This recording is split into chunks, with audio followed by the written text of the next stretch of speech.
Hello friends, welcome to crime watch with Harshavardhan. ప్రముఖ కన్నడ నటుడు challenging star Darshan, Kannada నటి పవిత్ర గౌడ ఒక వ్యక్తి హత్య కేసులో అరెస్టు కావడం కర్ణాటకతో పాటు సౌత్ మొత్తం సంచలనం కలిగిస్తుంది. ఇక ఈ కేసు వివరాలకు వెళితే, బెంగళూరులోని చిత్రదుర్గ అనే ప్రాంతంలో రేణుకాస్వామి ఉండేవాడు. రేణుకాస్వామికి గత సంవత్సరమే పెళ్లైంది. ప్రస్తుతం అతని భార్య 5 నెలల గర్భవతి. రేణుకాస్వామి తన తల్లిదండ్రులతో నివసిస్తూ ఉండేవాడు. రేణుకాస్వామి అపోలో ఫార్మసీలో జాబ్ చేస్తూ ఉండేవాడు. రేణుకాస్వామి దర్శన్కి హార్డ్ కోర్ ఫ్యాన్. ఈ నెల మొదటి వారంలో రేణుకాస్వామి ఎప్పట్లాగే ఆఫీస్కు బయలుదేరాడు. కానీ తిరిగి ఇంటికి చేరుకోలేదు. ఎంత రాత్రవుతున్నా తమ కొడుకు ఇంటికి చేరుకుపోయేసరికి తల్లిదండ్రులు రేణుకాస్వామికి కాల్ చేస్తే ఫోన్ స్విచ్ ఆఫ్ అని వచ్చింది. ఇక చేసేదేమీ లేక పోలీస్ స్టేషన్కి వెళ్లి మిస్సింగ్ కంప్లైంట్ ఇచ్చారు. పోలీసులు మిస్సింగ్ కంప్లైంట్ నమోదు చేసుకుని ఇన్వెస్టిగేషన్ మొదలుపెట్టారు. ఈ నెల 9వ తారీఖు కామాక్షి పాల్య దగ్గరలో ఉన్న ఒక అపార్ట్మెంట్ డ్రైనేజీలో గుర్తు తెలియని శవం ఉందని పోలీసులకు సమాచారం అందింది. పోలీసులు అక్కడికి వెళ్లి శవాన్ని స్వాధీనం చేసుకుని పోస్ట్మార్టం నిమిత్తం ప్రభుత్వ ఆసుపత్రికి పంపించారు. పోస్ట్మార్టం రిపోర్ట్ వచ్చింది. ఆ రిపోర్టులో ఆ వ్యక్తి ఒంటి మీద అనేక గాయాలున్నాయి. అలాగే ప్రైవేట్ పార్ట్స్ మీద కూడా గాయాలున్నాయి. చిత్రహింసలకు గురి కాబడి ఆ వ్యక్తి చనిపోయాడని ఆ పోస్ట్మార్టం రిపోర్ట్లో ఉంది. దాంతో పోలీసులు హత్య కేసు నమోదు చేసుకుని ఇన్వెస్టిగేషన్ మొదలుపెట్టారు. ఇప్పుడు ఈ మృతుడు ఎవరు, ఆ తర్వాత హంతకులు ఎవరన్నది తెలియాలి. దాంతో పోలీసులకి ఈ నెల మొదటి వారంలో రేణుకాస్వామి మిస్సింగ్ కంప్లైంట్ గుర్తుకొచ్చి తల్లిదండ్రులు పిలిపించి ఆ డెడ్ బాడీని చూపిస్తే అది తమ కొడుకుతేనని గుర్తించి బోరున పిలిపించారు. దాంతో ఆ గుర్తు తెలియని వ్యక్తి రేణుకాస్వామిదే హత్య అని పోలీసులు నిర్ధారించుకొని ఇన్వెస్టిగేషన్ మొదలుపెట్టారు. రేణుకాస్వామిని హత్య చేయాల్సిన అవసరం ఏముంది, ఎవరికుంది? పోలీసులు రేణుకాస్వామి కాల్ డేటాని, సీసీటీవీ ఫుటేజీని ఇవన్నీ పరిశీలిస్తే ముగ్గురు అనుమానంగా కనిపించారు. దాంతో ఆ ముగ్గురిని పోలీసులు అదుపులోకి తీసుకున్నారు. వారి పేర్లు వినయ్, నాగరాజు, లక్ష్మణ్. వీళ్ళ ముగ్గురిని పోలీసులు విచారిస్తే మరికొంతమంది పేర్లు చెప్పారు. ఆ వాళ్ళని పోలీసులు అదుపులోకి తీసుకున్నారు. వాళ్ళు మొత్తం 8 మంది. వాళ్ళ పేర్లు ప్రయోష్, పవన్, దీపక్ కుమార్, నందీష్, కార్తీక్, నిఖిల్ నాయక్, రాఘవేంద్ర, కేశవమూర్తి. ఈ మొత్తం 11 మందిని పోలీసులు విచారిస్తే మొదట్లో రేణుకాస్వామికి తమకి ఆర్థిక లావాదేవీలు ఉన్నాయి, అందుకే హత్య చేశామని చెప్పారు. కానీ పోలీసులు గుచ్చి ప్రశ్నించడంతో పొంతనలేని సమాధానాలు చెప్పారు. దాంతో అనుమానించిన పోలీసులు తమదైన శైలిలో ప్రశ్నించేసరికి ప్రముఖ కన్నడ నటుడు ఛాలెంజింగ్ స్టార్ దర్శన్, అలాగే కన్నడ నటి పవిత్ర గౌడ ఆదేశాల మేరకే రేణుకాస్వామిని హత్య చేశామని చెప్పడంతో పోలీసులు ఒక్కసారిగా షాక్ తిన్నారు. ఆ తర్వాత జరిగిన కథంతా బయటకొచ్చింది. ప్రముఖ కన్నడ నటుడు ఛాలెంజింగ్ స్టార్ దర్శన్ ప్రస్తుతం వయసు 47 సంవత్సరాలు. దర్శన్కి 2003లో విజయలక్ష్మి అనే యువతితో పెళ్లి జరిగింది. వీళ్ళకి ఒక కొడుకు కూడా ఉన్నాడు. 10 సంవత్సరాల క్రితం కన్నడ నటి పవిత్ర గౌడతో దర్శన్కి పరిచయం ఏర్పడింది. ఆ పరిచయం కాస్త ప్రేమగా మారింది. వాళ్ళిద్దరి మధ్య సంబంధం ఏర్పడింది. ఈ సంవత్సరం అంటే 2024 జనవరి 24వ తారీఖు నాడు పవిత్ర గౌడ ఇన్స్టాలో ఒక పోస్ట్ పెట్టింది, ఒక వీడియో పెట్టింది. ఆ వీడియోలో తను దర్శన్తో ఉన్న ఫోటోలతో కూడిన ఒక వీడియో పెట్టి తమ అనుబంధానికి 10 సంవత్సరాలు నిండిపోయాయి, థ్యాంక్ యూ అని పోస్ట్ పెట్టింది. దానికి కౌంటర్గా దర్శన్ భార్య విజయలక్ష్మి మరొక పోస్ట్ పెట్టింది. ఈ పోస్టుల మీద ఫ్యాన్లు రకరకాల కామెంట్స్ చేశారు. కొంతమంది విజయలక్ష్మిని సమర్థించారు, మరికొంతమంది పవిత్ర గౌడని, దర్శన్ని సమర్థించారు. మరికొంతమంది పవిత్ర గౌడ దర్శన్ సంబంధాన్ని ట్రోల్ చేయడం మొదలుపెట్టారు. ఆ ట్రోల్ చేసిన వారిలో రేణుకాస్వామి కూడా ఉన్నాడు. రేణుకాస్వామి అశ్లీలంగా, అసభ్యకరంగా పవిత్ర గౌడని ట్రోల్ చేసి రకరకాల కామెంట్లు పెట్టేసరికి పవిత్ర గౌడకి కోపం వచ్చి తన ప్రియుడు దర్శన్కి ఈ విషయం చెప్పింది. దాంతో దర్శన్ తన ఫ్రెండ్స్ అయిన వినయ్, లక్ష్మణ్, అలాగే మరికొంతమందిని సేకరించి వాళ్ళకి ఈ రేణుకాస్వామిని బుద్ధి చెప్పమని ఒక ఆర్డర్ లాంటిది పాస్ చేశాడు. దాంతో వీళ్ళు రేణుకాస్వామిని ఈ నెల 8వ తారీఖు మొదటి వారంలో కిడ్నాప్ చేసి ఒక ఫామ్ హౌస్లకు తీసుకొచ్చి చిత్రహింసలకు గురిచేశారు, కొట్టారు, తిట్టారు. అలాగే ప్రైవేట్ పార్ట్స్ మీద కూడా విపరీతంగా కొట్టి హింసించారు. దాంతో ఈ చిత్రహింసలు భరించలేక రేణుకాస్వామి చనిపోయాడు. రేణుకాస్వామి ఎప్పుడైతే చనిపోయాడో ఈ విషయాన్ని వీళ్ళందరూ కలిసి దర్శన్కి కాల్ చేసి జరిగిన విషయం చెప్పారు.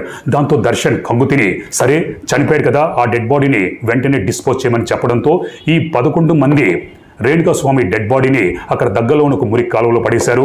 దాంతో ఈ నెల 9వ తారీఖు స్థానికులు ఆ డెడ్ బాడీని గుర్తించి పోలీసులు సమాచారం అందించడంతో ఈ విషయం మొత్తం వెలుగులోకి వచ్చింది.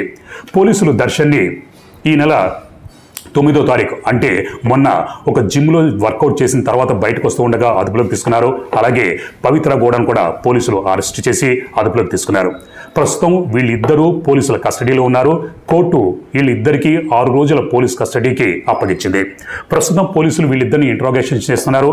మరి వీళ్ళిద్దరికీ ఈ హత్యతో ప్రత్యక్షంగా సంబంధం ఉందా, పరోక్షంగా సంబంధం ఉందా అన్న విషయాలు పోలీస్ ఇంట్రాగేషన్లో వెలుగులోకి వస్తాయి. అంతవరకు మనం వేచి చూడాల్సిందే. ప్రస్తుతం మనకు అందుతున్న వార్తలను బట్టి పవిత్ర గౌడ ఎప్పుడైతే ఈ హత్య జరిగిందో దర్శన్ తనని కొట్టి తిట్టాడని, నీ వల్లనే ఈ హత్య జరగాల్సి వచ్చింది, నీ వల్లనే ఇంత పనైందని తనని తిట్టి కొట్టాడని పోలీసులు చెప్పినట్టుగా సమాచారం అందుతోంది. కానీ అందులో ఎంత నిజం ఉంది ఏంటన్నది అయితే పోలీసులు ఇంకా వెల్లడించలేదు. అలాగే దర్శన్ కూడా నేను ఈ రేణుకా స్వామిని తగిన బుద్ధి చెప్పమన్నాను, వాడిని తిట్టమన్నాను అంతే తప్పితే హత్య చేయమని నేను ఎవరికి చెప్పలేదని పోలీసులు చెప్పినట్టుగా వార్తలు వస్తున్నాయి. అందులో కూడా ఎంతవరకు నిజం ఉన్నది ఏంటి అన్నది ప్రస్తుతానికైతే పోలీసులు వెల్లడించలేదు. అనధికారంగా మనకి వార్తలు అందుతున్నాయి తప్పితే ఇందులో నిజానిజాలు అన్నది పోలీసులు ముందు వెల్లడిస్తే తప్పితే మనకు తెలిసే అవకాశం లేదు. ప్రస్తుతం 6 రోజుల నిమిత్తం వీళ్ళు పోలీస్ కస్టడీలో ఉన్నారు. వీళ్ళిద్దరిచ్చే వాంగ్మూలాన్ని బట్టి ఈ కేసు ముందుకు వెళ్తుంది. మరి దర్శన్ కావచ్చు లేకపోతే పవిత్ర కూడా వీళ్ళిద్దరూ ఈ హత్యతో తమకి ప్రత్యక్షంగా సంబంధమని వాంగ్మూలం ఇస్తారా, లేకపోతే తమకు ఎటువంటి సంబంధం లేదని చెప్తారా ఏంటన్నది పోలీస్ ఇంట్రాగేషన్లో వెలుగు చూస్తాయి. పోలీసులు ప్రెస్ మీట్ పెట్టి ఈ విషయాలను వెల్లడించే తర్వాత అప్పుడు ఆ అప్డేట్స్ మీకు తప్పకుండా తెలియజేస్తాను. ఈ కేసు ఒక రకంగా గతంలో జరిగిన యాక్సిడెంట్లో చనిపోయిన పవిత్ర అలాగే ఆత్మహత్య చేసుకున్న సీరియల్ నటుడు చంద్రకాంత్కి కొన్ని సారూప్యాలు ఉన్నట్టుగా నాకు అనిపిస్తోంది. ఎక్కడైతే వివాహేతర సంబంధాలు ఉంటాయో నేను గతంలో ఎన్నో వీడియోలో చెప్పినట్టుగా హత్య లేదా ఆత్మహత్య వైపు ఎక్కువగా దారితీస్తాయి. అక్కడ యాక్సిడెంట్లో పవిత్ర చనిపోయింది. అలాగే చంద్రకాంత్ దాన్ని భరించలేక ఆత్మహత్య చేసుకున్నాడు. వాళ్ళిద్దరికీ పెళ్ళింది. ఇక్కడ దర్శన్కి పవిత్ర గౌడకి వీళ్ళిద్దరికీ కూడా గతంలో పెళ్ళింది. ఇద్దరికి పిల్లలున్నారు. ఇక్కడ పవిత్ర అలాగే చంద్రకాంత్ కూడా పెళ్ళైంది, వాళ్ళకి పిల్లలున్నారు. అయినా సరే వాళ్ళిద్దరి మధ్య సంబంధం ఏర్పడింది. ఇక్కడ దర్శన్కి పవిత్ర గౌడ కూడా సంబంధం ఏర్పడింది. కాకపోతే వీళ్ళిద్దరూ హత్య కేసులో ఆరోపణలు ఎదుర్కొంటున్నారు. అందులో నిజానిజాలు ఏంటన్నది ముందు తెలుస్తుంది. ఇక్కడ పవిత్ర దురదృష్టవశాత్తు యాక్సిడెంట్లో చనిపోయింది, చంద్రకాంత్ ఆత్మహత్య చేసుకున్నాడు. ఒకవేళ పవిత్ర యాక్సిడెంట్లో చనిపోకుండా ఉంటే బహుశా ముందు భవిష్యత్తులో ఒక క్రైమ్ యాంగిల్ ఏమన్నా ఉండేదేమో. ఎందుకంటే వీళ్ళిద్దరూ విడాకులు తీసుకోలేదు. విడాకులు తీసుకోకుండా పవిత్ర కావచ్చు లేకపోతే చంద్రకాంత్ వీళ్ళిద్దరూ పెళ్లి చేసుకోవడానికి ఛాన్స్ లేదు. అప్పుడు వాళ్ళిద్దరూ ఏదో ఒక స్టెప్ తీసుకోవాల్సిన అవసరం ఉండేదని నేను గతంలో ఎన్నో క్రైమ్స్ చెప్పిన అనుభవంతో చెప్తున్నాను. బహుశా ప్రస్తుతం ఆ పవిత్ర చనిపోయింది, చంద్రకాంత్ కూడా ఆత్మహత్య చేసుకున్నాడు. కాబట్టి ఈ విధంగా జరిగే ఆస్కారాలు ఇటువంటి వివాహేతర సంబంధాల్లో ఎక్కువగా ఉంటాయని చెప్పడమే నా ఉద్దేశం తప్పితే ఎవరిని కించపరిచే ఉద్దేశం నాకు ఏమాత్రం లేదు. ముందు ఈ దర్శన్ కావచ్చు లేకపోతే ఈ పవిత్ర కూడా వాళ్ళ మీద పోలీసులు మరి ఎటువంటి వాంగ్మూలం సేకరిస్తారు, ఎటువంటి చర్యలు ఉంటాయనేది ముందు మనకు తెలుస్తుంది. చివరిగా గోటుతో పోయేదానికి గొడ్డల దాకా తెచ్చుకోవడం అంటే ఇదే. ఒక అభిమానిగా ఈ రేణుకా స్వామి ఉన్నాడు అశ్లీలంగా అసభ్యకరంగా కామెంట్లు పెట్టడమే తప్పు. అలా ప్రతి ఒక్క సెలబ్రిటీకి ఈ కామెంట్లు ఈ అసభ్యకరంగా అశ్లీలంగా అవి అందరూ ఎదుర్కొంటూనే ఉంటారు. అదేవిధంగా ఒకవేళ ఎదుర్కొన్నా కూడా పవిత్ర పోలీస్ కంప్లైంట్ ఇచ్చి రేణుకా స్వామి దగ్గర చర్యలు తీసుకోమంటే సరిపోయేది. అలాగే దర్శన్కి ఎప్పుడైతే తెలిసిందో పోలీస్ కంప్లైంట్ ఇచ్చి ఇలా అసభ్యకరంగా అశ్లీలంగా కామెంట్లు పెడుతున్నాడు కాబట్టి రేణుకా స్వామిని అరెస్ట్ చేసి తగిన విధంగా బుద్ధి చెప్పండి అంటే సరిపోయేది. కానీ తన మనుషులకే ఈ పనిని అప్పగించి వాడికి బుద్ధి చెప్పమని చెప్పడంతో బహుశా వీళ్ళకి పెట్టిన చిత్రహింసలకి చనిపోయి ఉండొచ్చు, లేదంటే కావాలనే హత్య చేసి ఉండొచ్చు. మరి ఏంటన్నది పోలీసుల ఇన్వెస్టిగేషన్లో తేలుతుంది.